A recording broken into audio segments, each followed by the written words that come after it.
COVID-19, short for Coronavirus Disease 2019, is a serious illness caused by a virus called SARS-CoV-2. This virus is highly contagious and can spread easily from person to person.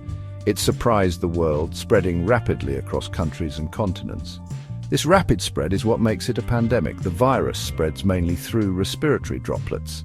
These droplets are released when an infected person coughs, sneezes, talks, or sings.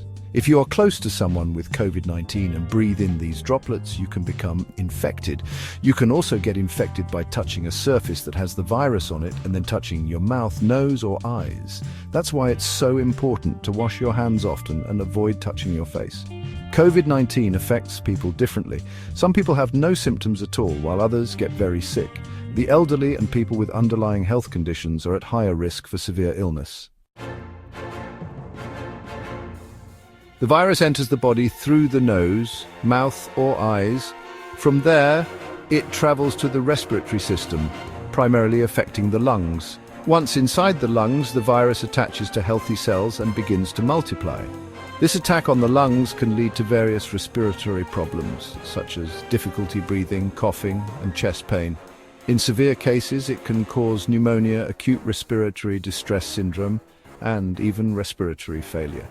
The virus can also affect other organs in the body. It can cause damage to the heart, kidneys, liver, and brain. This is because the virus can trigger an inflammatory response throughout the body, leading to organ damage.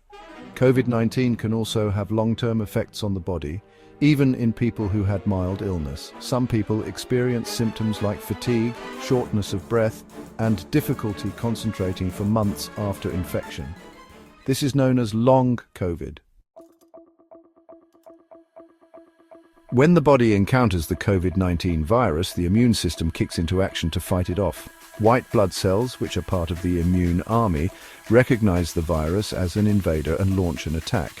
This immune response can cause inflammation throughout the body, leading to symptoms like fever, chills, and body aches.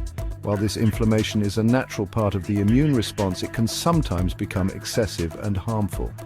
In some cases, the immune system overreacts and attacks healthy cells and tissues in the body. This can lead to serious complications such as lung damage, blood clots, and multi-organ failure. People with weakened immune systems, such as those with HIV/AIDS or those undergoing chemotherapy, are at higher risk of developing severe COVID-19. This is because their immune system is not as strong and may not be able to fight off the virus effectively. Even though the pandemic might feel like it's behind us, it's still important to protect ourselves and others from COVID-19. There are several things we can do to slow the spread of the virus and keep ourselves healthy. First and foremost, get vaccinated and boosted when eligible. Vaccines help our bodies develop immunity to the virus, making us less likely to get sick or spread the virus to others.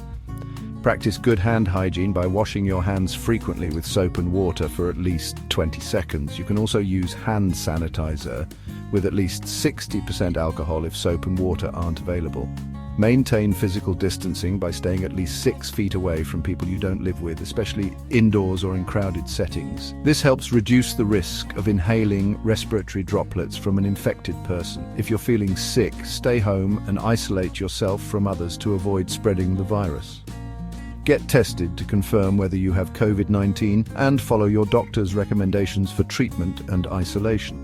By taking these simple yet effective steps, we can protect ourselves, our loved ones, and our communities from COVID-19. Remember, we're all in this together, and our collective actions can make a big difference in ending this pandemic.